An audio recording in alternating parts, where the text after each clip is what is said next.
ಆಮೇಲೆ ಜಗಳಗಳು ಇದೆ. ಸೊ ಹಂಗಿತ್ತು ಅದು. ಅಪ್ಪಾಜಿ ಸಿಂಪಲ್ಲಾಗಿ ಒಂದು ಟಿಂಬರ್ ಸಾಮಿಲ್ಲು, ರೇಣುಕಾ ದೇವಿ ಟಿಂಬರ್ ಸಾಮಿಲ್ ಅಂತ ಬೆಳಗಾಮಲ್ಲಿ. ಟೌನೇ, ಬಟ್ ಆ್ಯಕ್ಚುಲಿ ನಾವಿದ್ದಿದ್ದು ಬೀಡಿ ಅಂತ, ಬೆಳಗಾಮಿಂದ ಒಂದು 40 ಕಿಲೋಮೀಟ್ರ್ ಬೀಡಿ. ಬಟ್ ಬೆಳಗಾಮಲ್ಲಿ ಮಜ್ಗಾಂವ್ ಅಂತ ಒಂದು ಊರಿದೆ, ನಮ್ಮ ತಂದೆ ಊರು. ಬೀಡಿ ಅಂತ ನಮ್ಮ ತಾಯಿ ಊರು, ಗೋಲಹಳ್ಳಿ ಅಂತ ನಮ್ಮ ತಾಯಿ ಊರು. ಬಟ್ ನಮ್ಮ ತಂದೆ ಅಲ್ಲೇ ಬಂದಿದ್ದರು. ಅಲ್ಲಿಂದ ನಾವೆಲ್ಲ ಮತ್ತೆ ಬೆಂಗಳೂರು ಬಂದ್ವಿ, ಬೆಳಗಾಂ ಬಂದ್ವಿ. ನಾನು BCom ಮಾಡ್ತಾಯಿದ್ದೆ. ಇವಾಗ ಚಿಕ್ಕ ವಯಸ್ಸಲ್ಲಿ ಹಾಡ್ಕೊಂಡು ಗಿಡ್ಕೊಂಡು ನನಗೆ ಅದೇನೋ ಚಿಕ್ಕ ವಯಸ್ಸಲ್ಲಿ ನನಗೊಂದು ಗೀಳು, ಹಾಡೋದು, ಡ್ರಾಮಾ ಮಾಡೋದು, ಅದು ಮಾಡೋದು, ಇದು ಮಾಡೋದು, ಬರೀ ಕಲೆ ಬಗ್ಗೆನೇ ಜಾಸ್ತಿ ಇನ್ವಾಲ್ವ್ಮೆಂಟ್ ಇತ್ತು. ಅವಾಗ ನಮ್ಮ ತಾಯಿ ಹೇಳೋರು, ತಾಯಿಯವ್ರ ತಂದೆ ಆಗಿನ ಕಾಲದಲ್ಲಿ ಹಳ್ಳಿಯಲ್ಲಿ ಈ ಹೆಣ್ಮಕ್ಳನ್ನ ಕರೆಸ್ಬಿಟ್ಟು ನಾಟಕ ಮಾಡಿಸೋರಂತೆ.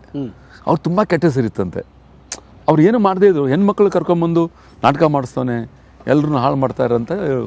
ಅವರು ನಾಟಕ ಮಾಡೋರಂತೆ, ನಮ್ಮ ತಾತ. ಸೊ ಅದು ನಮ್ಮ ತಾಯಿ ಹೇಳೋರು, ಅದು ನಿನಗೆ ಬಂದಿದೆ ಕಣೋ, ನಮ್ಮ ಅಪ್ಪಂದು ನಿನಗೆ ಬಂದಿದೆ ಅಂತ. ನಮ್ಮ ಅಪ್ಪಾಜಿನೂ ಹೇಳೋರು, ಏನೋ ಓದ್ಕೊಂಡು ನಾನು ಟಿಂಬರ್ ಸಾಮಿಲ್ ನೋಡ್ಕೊಂಡು ಸಾಕಪ್ಪ. ಯಾಕೆ ನಮ್ಮ ಅಪ್ಪ ಸ್ವಲ್ಪ ಹ್ಯಾಂಡಿಕ್ಯಾಪ್, ಚಿಕ್ಕ ವಯಸ್ಸಿಗೆ ಕಾಲು ಮುರ್ಕೊಂಡಿದ್ರು ಅವರು. ಎಲ್ಲೋ ಈ ಥರ ಸೌದೆ ತರಕ್ಕೆ ಹೋಗ್ಬಿಟ್ಟು ಲಾರಿ ಅಪ್ಸೆಟ್ ಆಗಿ ಕಾಲು ಮುರ್ಕೊಂಡಿದ್ರು. ಸೊ ಅವ್ರಿಗೆ ಹೆಲ್ಪ್ ಮಾಡಬೇಕು, ನಾನೇ ದೊಡ್ಡ ಮಗ. ಸೊ ಹಂಗಿರ್ಬೇಕಾದ್ರೆ ನಾನು ಆಲ್ಮೋಸ್ಟ್